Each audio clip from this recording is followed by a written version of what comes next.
introduce me? Huh? Can you introduce Ariel? Yeah. Oh, yeah. Okay, Ariel. I'm just going to introduce you, okay? Okay, great. Hi, guys. We're here with Ariel. He's an immigration lawyer, and he's going to give us the change of impact in our student life. So, yeah. Okay, cool. Good. All right. Are we ready to roll? Everyone's ready? Ready? Very good. Okay. Thank you so much for coming. Today we're going to talk about some of the recent changes to not to student visas, to visas in general, particularly employer-sponsored visas, and how in particular those have impacted on students. Is everybody here a student? Yeah. Anyone not a student? No? Okay. Okay. All right. Well, that's okay. I think you'll get something out of this anyway. And which countries are people coming from? Brazil, Colombia, Brazil and any other countries? Sorry? Burma. Okay, Brazil, Colombia and Burma.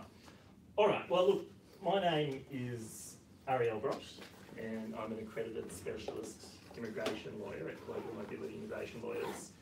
And over the past year, particularly since April 2017, I've been hearing a very familiar story, which might be familiar to some of you guys, and you can let me know if it resonates or not. But typically, I have somebody come to my office, they look a little bit worried, they're from Brazil, they're from Colombia, maybe they're from Burma, and they may have come to Australia 6 months ago, a year ago, 2, 3, 4, 5 years ago even, and you know, they were pretty happy back in Colombia, Brazil, Burma.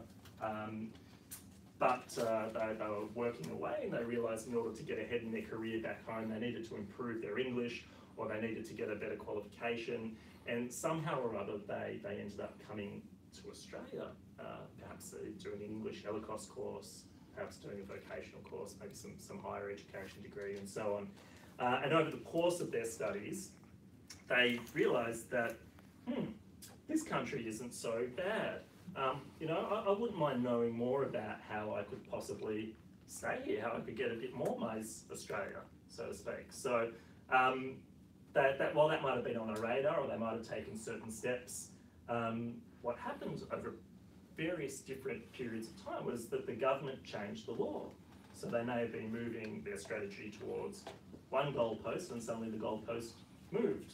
And this was definitely the case in April 2017 when the Prime Minister turned up on Facebook and announced that he's getting rid of 457 visas, he's bringing in a new visa, they're changing the occupations and so on. Is this sounding familiar to you guys? Yeah, so I mean this has caused a lot of concern, rightly so.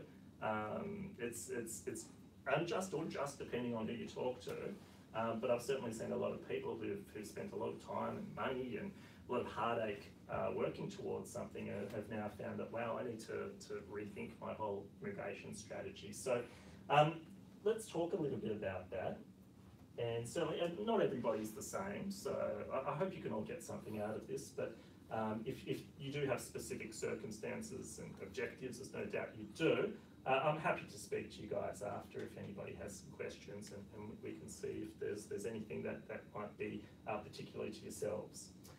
Okay, but before we start, just be aware, student visas are subject to a genuine temporary entrant criterion. You shouldn't be applying for student visas with the intention of becoming permanent residents. Certainly over time your intention can change and you can apply for things, and in that sense it does not hurt to be aware of what your options are. But just always keep that in mind, because you certainly don't want to be applying for your next student visa with an explicit intention that, yeah, I'm doing this in order to become a permanent resident. Make sense? All right, good. All right, so we're going to talk about temporary visas and changes to the temporary visas in particular, a little bit about changes to the permanent visas, particularly the transition from temporary to permanent. And then we might talk a little bit about alternatives to some of the pathways that existed in the past. Okay, so impact number one. So this really occurred in April 2017 and had a more serious impact since March 2018. It used to be on the 457 visa. There was a big list of occupations called the CSOL, had a very broad range of things, including things like goat herder and blacksmith and all sorts of things. And what they've done is, well, one, they took a whole bunch of occupations off altogether, and then with the remaining occupations, so we've gone from 700 occupations down to a short-term list, which has about 250 occupations, and a medium long-term list, which has about 200 occupations. And that split between the short-term and the medium long-term list is quite significant, because now, instead of having 700 or so occupations, which all have a pathway to permanent residency, now it's just that medium long-term list which has a pathway. So only about 200 occupations, most of them being very sort of traditional vocational occupations like nurse, teacher, engineer, plumber, carpenter, things like that. Whereas the more generalist type of occupations like marketing manager and so on, those don't necessarily have that permanent pathway anymore. And when I say that, I don't mean that absolutely, I don't mean there is zero pathway, but that traditional sort of pathway from a 457 visa to permanent doesn't exist any longer for those occupations in most circumstances. I should also mention regional employers have more options. So if you are working in a regional area, you might have a much broader range of occupations open to you. And all of this should be understood in the sense that this occupations list is revised periodically. So what is not on the list today might be on the list in 6 months, and vice versa as well. A good example of this was management consultants, which were removed from either list altogether. Then the big four accounting firms made a big fuss about it, and then they were not just put back onto the list, but they'll put back onto the good list with a pathway to permanent residence. All right, so impact number 2, length of stay. So the short-term list now only has a maximum period of 2 years. That can be renewed once onshore for a further 2 years. So we're looking at 4 years at that point, plus any sort of processing time in between. After that, you really need to go offshore to make another application, and it might become, it's yet to be seen because we're 4 years out from testing this in reality, but people may find it difficult to come back for a third one after they've just done 2 in a row, or it might be a certain period of time needs to elapse, or there may need to be certain conditions fulfilled, and we'll know more about that when it's actually happening and as policy develops.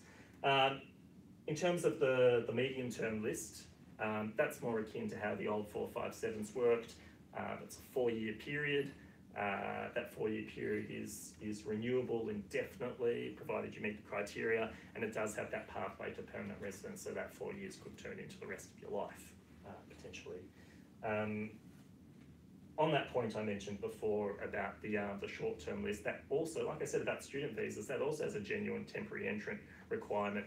And that's why some people may find after they've done a couple and go offshore, they may have trouble coming back again, because if immigration has an impression that you're establishing sort of what they call a de facto residence in Australia, they may be reluctant to grant a third one, or perhaps they will grant a third one and then they'll be reluctant to grant a fourth one. But certainly at some point in time, unless you can justify it, you may have issues actually getting continuous 482 TSS visas on that short-term list. Impact number 3, and this really affects students in a big way. So it used to be graduates could be sponsored for 457 visas. Well, the new visa, the TSS visa or the 482 visa is the subclass.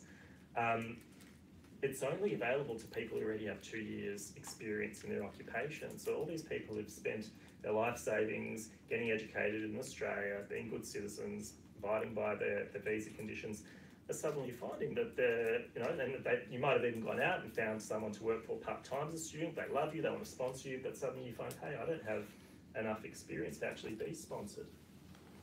What now? Okay, so we'll talk a bit more about that later.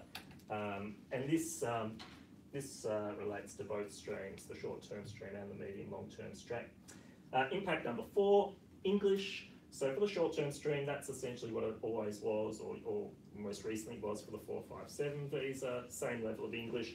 For the better stream, all right, so take a seat. Brazilians, Colombians. Oh, there we go. Okay, good. Welcome. For the stream which has a pathway to permanent residence, that stream requires a slightly higher level of English. You need the equivalent of IELTS 5 across the board. So some people may struggle with that, but the difference isn't huge. So with the some intense study, if you're close before, you shouldn't be too far away there. No more English exemption either if you're on a very high salary. Costs. This is a big one. Just regarding the salary. Yeah, I'll go there. This is for any kind of company or this? No. So that it used to be that if you were on a salary of close to $100,000, you wouldn't have to meet the English requirements. They just considered that evidence in itself that you're doing something highly specialised, you're required, the company hiring is not going to throw that money at you unless you're going to be useful, so that was fine. They got rid of that, and then there was a bit of outcry, particularly in terms of foreign companies who don't have a presence in Australia sponsoring somebody. So say a foreign company wants to set up an outpost, please come in, wants to set up an outpost in Sydney or Melbourne. So the government relented and decided, well, okay, if it's a foreign sponsoring entity who don't have a presence in Australia, then that exemption will still apply. For most students, that's not really too relevant because most students aren't being offered close to $100,000, but for some people it is an important distinction, and certainly for people who aren't students that can be a big factor. Your English sounds pretty good to me, so don't worry about it. Okay, so costs, and this really goes to the sponsors now. It's a bit of a disincentive. It used to be the case that there was a training requirement in order to be approved as a sponsor, and essentially it came down to proving that you had invested a certain percentage or the equivalent of a certain percentage of your payroll towards training your Australian staff rather than just grabbing people from overseas. And that was quite a sensible policy because it encouraged companies to invest in training. They've changed that. They've decided that instead of investing in training of your staff, instead they'd rather that you gave that money to the government, to a training fund. And who really knows how that's going to be spent in the end. I'm told that I think it's the Department of Education is managing it, I think, and there's a bit more information about what they intend to do with that money, but it's quite expensive. It is $1,200 or $1,800 a year, depending on the turnover of the business, and that has to be paid up front for every year. So when I say $1,200 or $1,800, that's per year. So if they wish to sponsor you for 4 years, okay, you're looking at close to $8,000. And then if your employee leaves after 6 months, well, question mark over that. They haven't passed this yet, but the intention initially was too bad. That may change in its final form. But in any event, this is just one extra level of disincentive to employers because it's going to cost them that much more to sponsor people like you. They've also raised the visa application fees a little bit, but that's not unusual. They raise fees whenever they can. Impact 6, and this is another big one for students, and those of you who've been looking at the points tested skilled visas might have noticed this, but there's been a bit of an exodus. So people who previously might have applied for a 457 visa might now be looking at other visas that are points tested. And if anyone's been tracking the various invitation rounds, because these points-based visas work on invitations, and you work out how many points your language and experience and qualifications add up to. And it used to be, I just looked the other day, so we had 60 points was the minimum in April 2017. By December 2017, we were looking at 75 points or 85 for 489.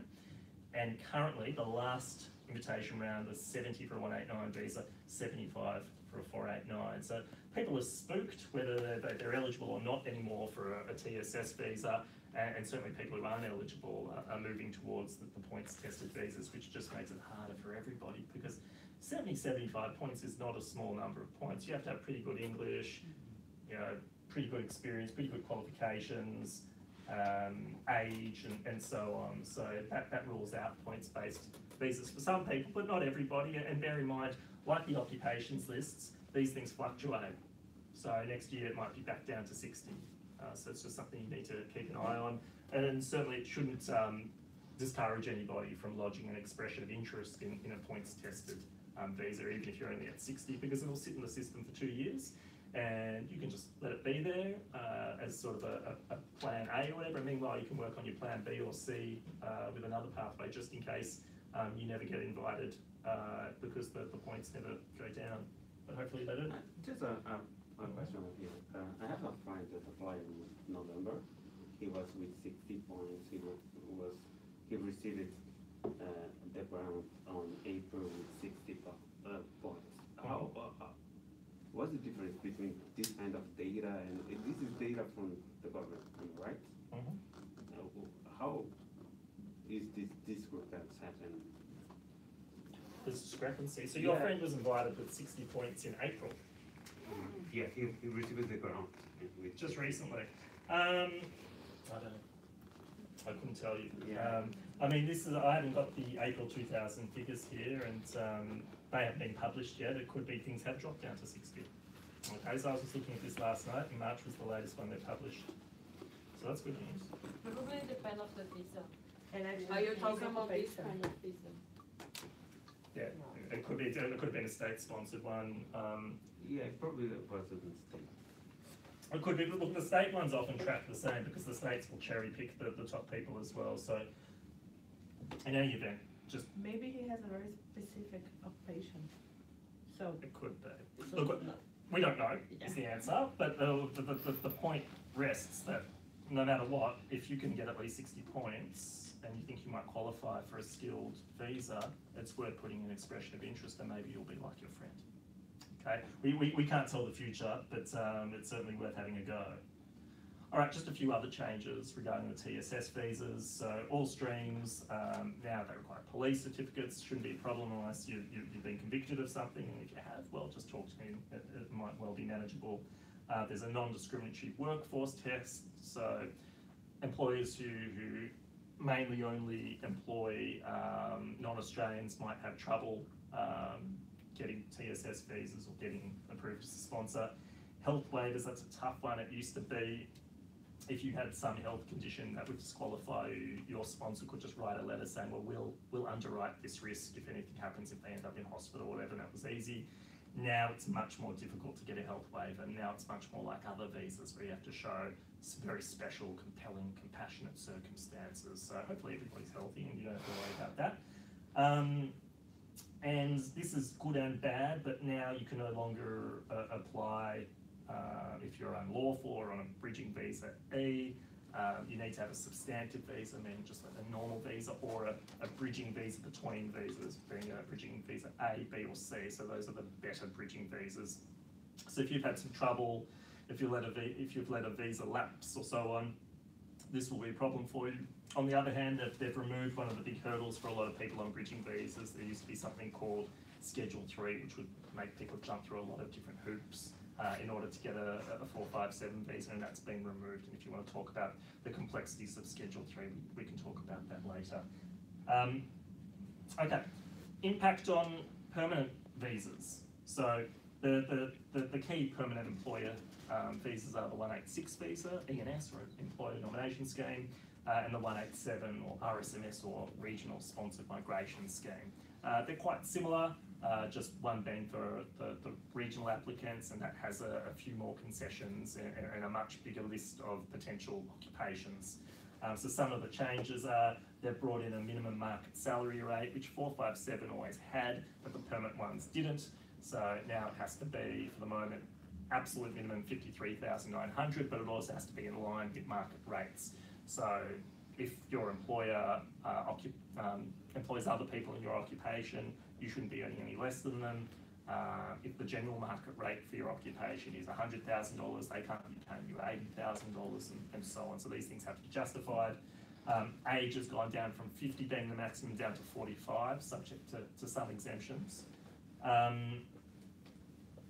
The Skilling Australians Fund that I mentioned before, there's also a contribution at this stage. Again, just one more disincentive for employers. They've got to pay this $3,000 or $5,000 as a one-off, depending on their turnover.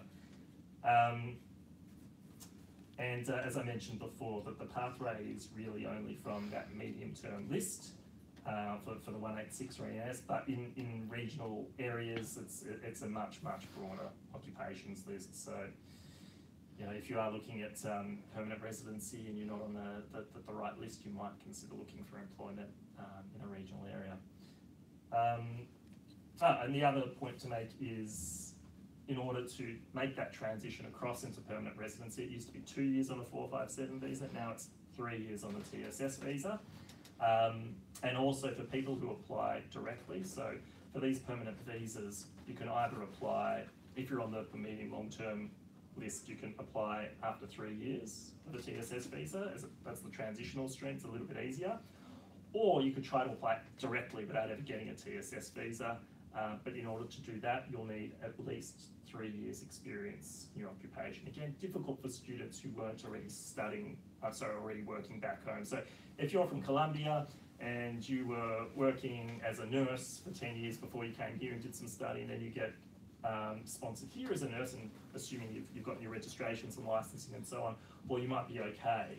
But if you've come straight out of high school and studied here, then it's not really an option because you need that 3 years of experience. Okay, so this being the case, I've painted a picture for you so far of a lot of problems, you know, and I think you're probably aware of these problems more or less, or otherwise you wouldn't be sitting here. So what can you do about this? What kind of alternatives might be available to you? So I'm just going to touch very briefly on some of these. And again, if you want to talk about any of these in greater depth, that's something we can discuss later. In terms of permanent options, well, as I mentioned, if you're on the better list, it's okay, the more the merrier.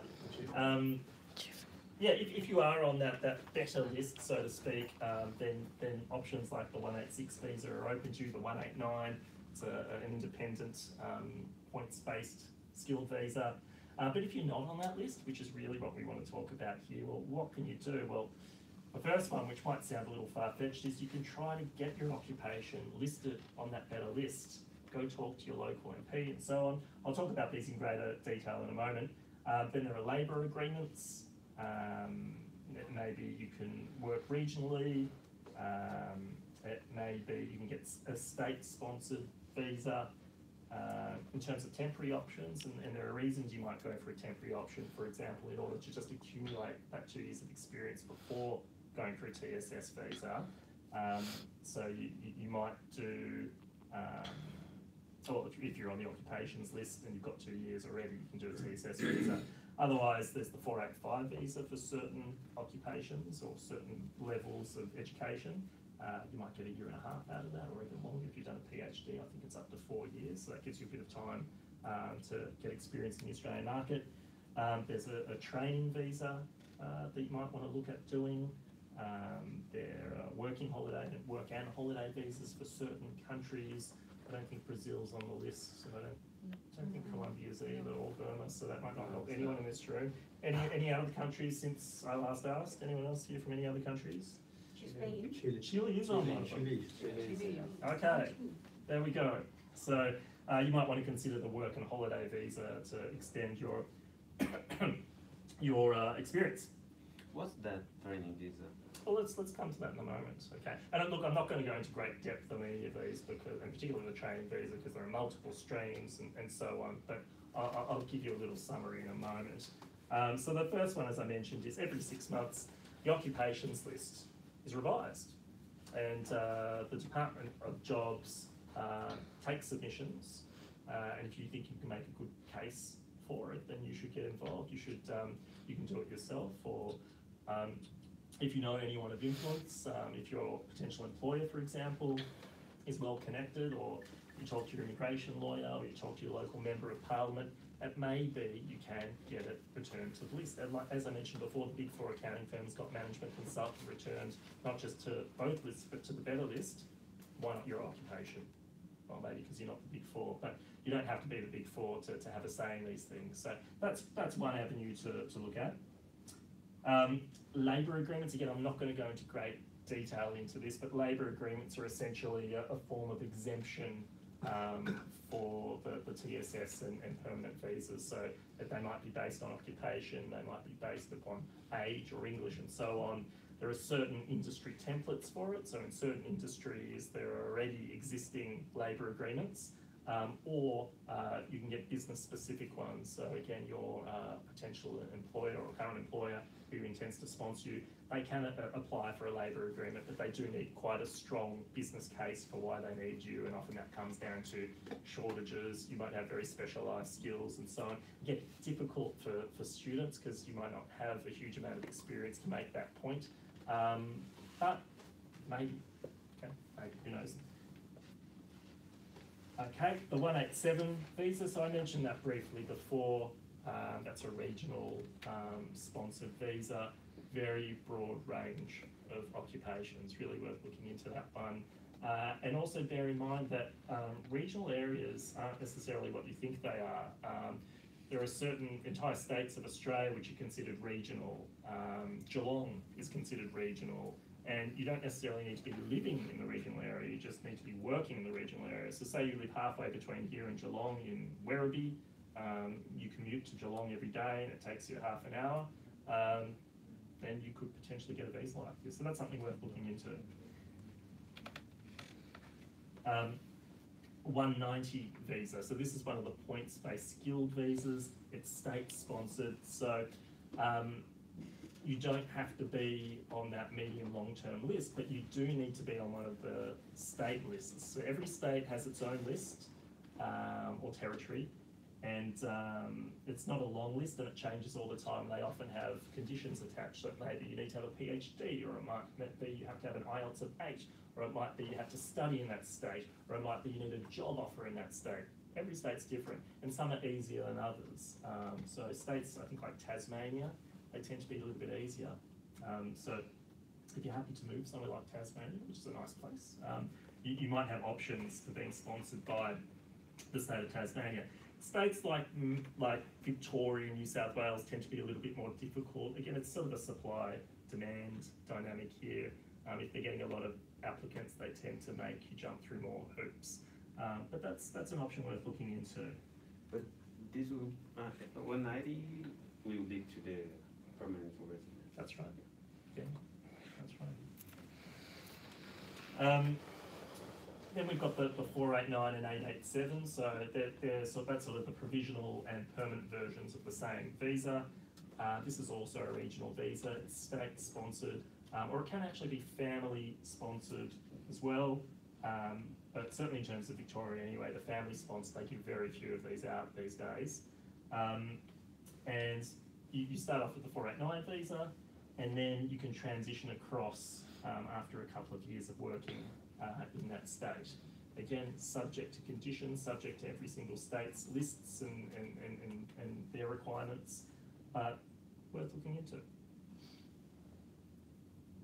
Okay, temporary options. So again, as I said, you may not want a temporary option, but that may be your only choice in sort of a multi-stage strategy. So often you can't just move from point A to B, you might need to move from point A to Z and go through a number of different stops along the way in order to get to where you want to be, and just hope that the law doesn't change in between, as it sometimes does, unfortunately.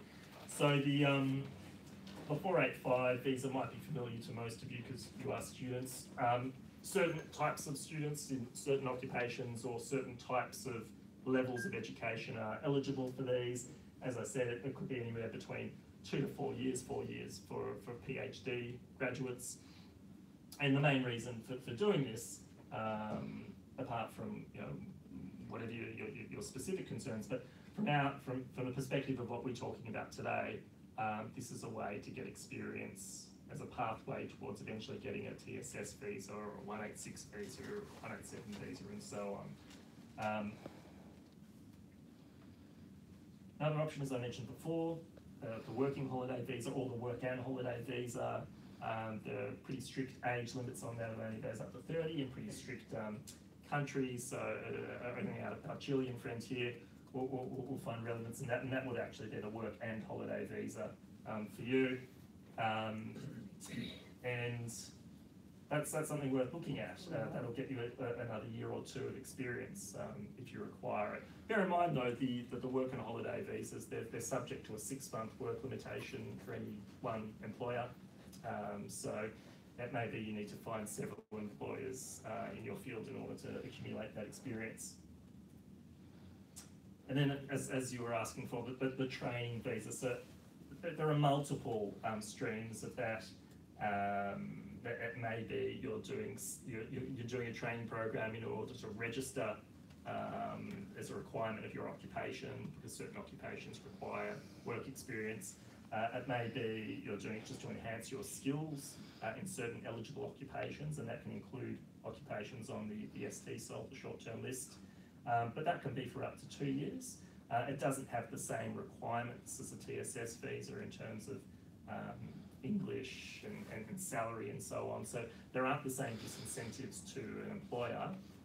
They do need to typically show a structured training program for you. But that can be a good way to build up the experience that you need in order to get to the TSS visa. Okay, any questions? Do you know a little bit more about the new pilots for IT that will be starting in June, July? I'm not terribly across that, but I know there are 2 streams. One is for people earning over, I think it's about $180,000 a year. And you tend to find this theme throughout immigration law. The more money associated with something, the more likely you are to get the visa, the less hoops you have to jump through. So anywhere from the premium investor visa, which is $15 million, where you pretty much just come to Australia, no questions asked. In fact, they ask you to come, you don't apply, to a significant investor visa at $5 million, all the way down to certain exemptions for people earning high salaries. So that's one of them. The other is for startup businesses who are registered with certain startup authorities in the sort of the STEM occupations. They'll also have certain concessions. I don't know too much about it. I don't think there's too much policy out about it yet, but they've flagged that this is going to be a thing, and you know, you have to encourage it. In the past, whenever they've tried to encourage sort of venture capital and things along those lines, there hasn't been a huge uptake of those things. Australia doesn't tend to be the most friendly environment to startups, but this is a step in the right direction. Hopefully that's useful to some of you. But yeah, that's about all I can tell you about at this stage. Any other questions? And what about the business investor? The premium investor? I saw that there is 5 or 4 different kind of Right. entrepreneur. Okay, yeah, there are three streams within the business and innovation visa category. It's the 188 visa is the provisional, and then that moves across to a permanent 888 visa. And just in very brief, so the first one is for business people. So if you've got a history of operating businesses and you hit certain revenue thresholds and you have a certain amount of assets, then they'll give you a visa to start up a business in Australia. And if that business hits certain benchmarks, then you can move across to the 888 permanent visa. So that's stream 1. Stream 2 is an investor visa. So if you can show you've got a history of being a successful investor, then if you're willing to plant $1.5 million into Australian government bonds, then you can potentially get a visa here too, subject to various other criteria, because it's a points tested one as well. Then there's the significant investor visa, which is the 3rd stream of this category, and that one is if you're willing to invest $5 million. That one has a lot less requirements in terms of English and so on.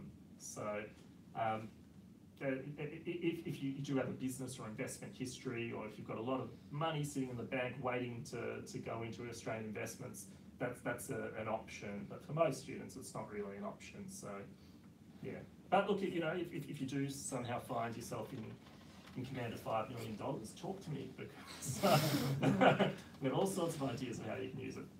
Any other questions? Yeah, I was trying to read about this kind of business, but I never, somebody told me about the startup kind of facility. Do you know anything about that? Or About what? if you are doing a startup? Yeah, I think we were just talking about that a moment ago, yeah, with the pilot scheme. The pilot is for you be sponsored. Yeah, but if you want to make a startup, you could have some facilities. So, I was talking with a guy and Sure. he said that we have a 2-year visa, something like that. But Sounds like I you're talking can- about the business stream of the business innovation Yeah. visa. So stream one that I was talking about, if you've got a history of businesses, you can start up a business in Australia, or you can buy a business. And if provided you hit certain benchmarks, then you could move to permanent But residence. you don't need to invest in advance. You just double check if you have this amount in 2 years. Yeah, after a couple of years, they'll take a look at your turnover, they'll look at who you're employing, if you're employing Australians, and there are various criteria in different ways you can meet the benchmarks. How can I know if my current employer can sponsor me? Where Well- can I find the requirements? The first thing is just to ask them, okay? Because if they've got the will, then there's a good chance that you can get them to at least be willing to sponsor you. Then we can look at all the other requirements. So first thing is to see, well, does your employer want to sponsor you? Okay, and if that's a yes, then it's a question of looking at the criteria. So very, very broadly and quickly summarised, there are 3 stages to a TSS visa. The first is getting them approved as a sponsor, and now that's become relatively easy because they've taken the training component out of the sponsorship stage. So really they just have to show that they're a business that's actively and lawfully operating. They need to show that they haven't gotten into trouble for anything. So for example, if they were hiring unlawful people in the past and got caught, that might be a problem. But otherwise, for most businesses, that's not going to be too difficult. Second stage is the nomination. And so then they're nominating an occupation. So they're saying, so for what occupation would you be talking about? Dog grooming. Dog grooming, okay. That's not in the list. It's not on the list, so it's not a good example for me, but let's say you're a nurse, okay? Well, then we would show, oh, they are a hospital, so it's natural that they need to hire nurses, and then they'd show, you know, they've got a contract at the requisite salary level. They'd need to show, well, actually nurses isn't a great example either because they're exempt from labour market testing, I believe, but typically you need to show that they've advertised for the position. Sorry, nurses, I think it's the other way around, but regardless, typically you need to show that you've tested, you've advertised the market for the position, you need to show a position description, so immigration gets a sense of, is this for real or not? So nurse in a hospital is easy, but if you're, for example, I once had a client who wanted to be sponsored as a web developer for a market stall at Victoria Market, and that's a problem because it doesn't really sound legitimate. So that's the nomination stage, and then the final stage is actually the visa. So they'll take a look at your qualifications and your experience and decide if you meet those requirements. And the company needs to have like a minimum time operating for this case? Or no? They just need to be operating. Okay. Yeah. Any other questions?